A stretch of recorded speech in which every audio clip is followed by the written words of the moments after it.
Coba lihat kan, mana ada mualaf pintar? Kan bodoh semua.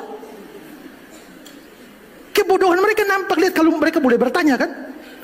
Lihat kemarin debat itu.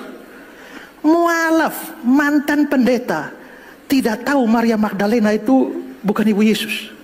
Itu gobloknya kan keterlaluan tuh. Anak sekolah minggu saja tahu itu. Coba itu tanya mana Ibrani. Tanya tuh, dia tahu tuh Maria Magdalena tuh bukan ibu Yesus. Tapi mualaf mantan pendeta bisa anggap. Itu kan gobloknya keterlaluan. Mantan pendeta, tinggalkan gerejanya, sekarang istrinya yang ambil alih, ganti dia jadi pendeta.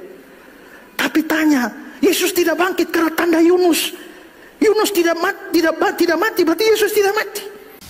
Orang yang masuk ke dalam agama Islam ini, teman-teman sekalian, adalah orang-orang yang pintar. Ada orang bodoh masuk Islam, ada. Tapi kita melihat sisi yang lain, bahwasanya rata-rata yang masuk ke agama Islam ini orang-orang pintar, dan kita punya fakta sejarah. Sekali lagi, ini fakta lapangan, ini bukan dikarang-karang, bukti.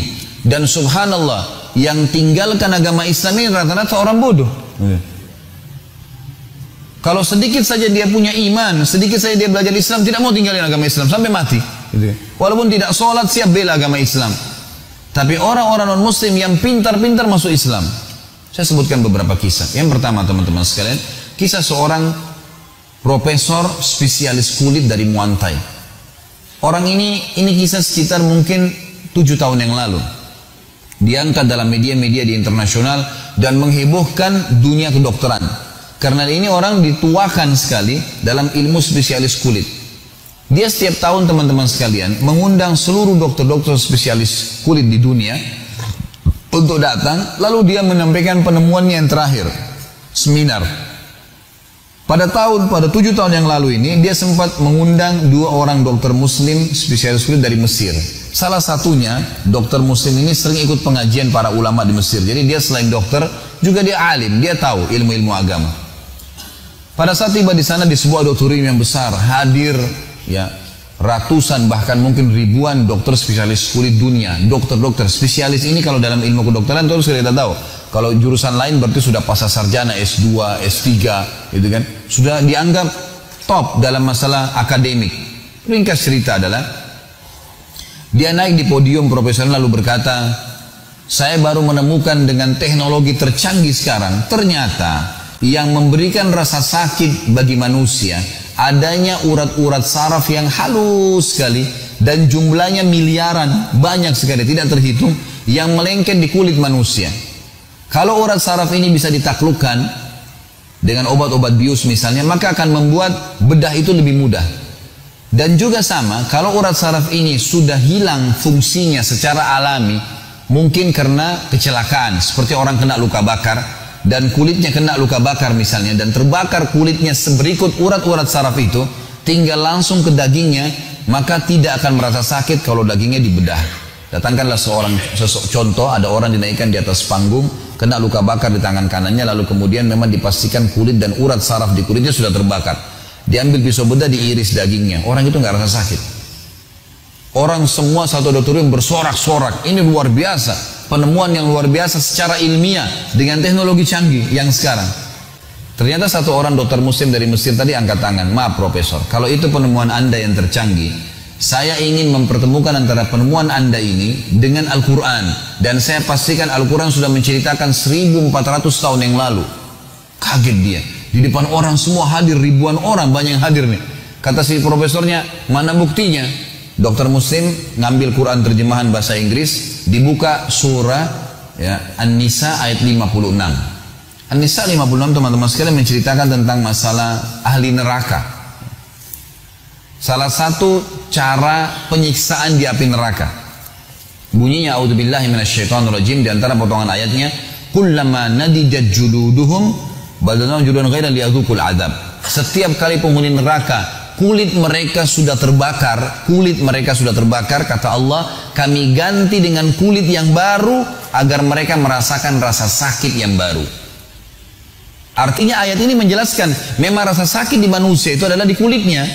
Jadi Allah tidak butuh membakar di neraka orang sampai tulang-tulangnya, enggak, kulitnya aja. Jadi begitu sudah terbakar kulitnya sudah selesai, diganti kulit yang baru. Jadi ayat ini betul-betul menjelaskan penemuan si profesor tadi.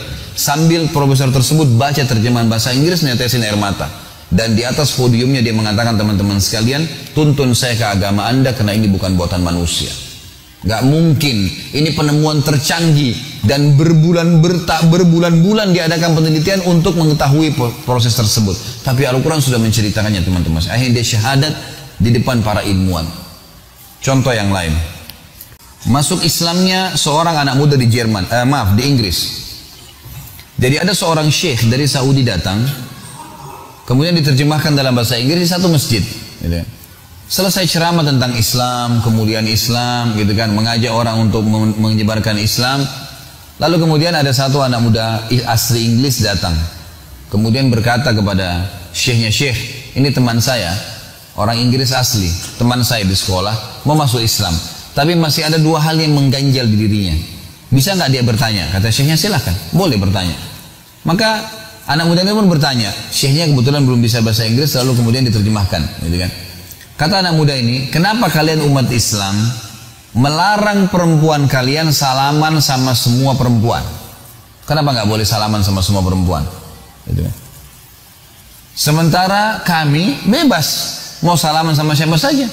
Dan kita tahu memang dalam Islam, maaf ini sekalian saya jelaskan hukumnya, keluar sedikit dari kisah ini.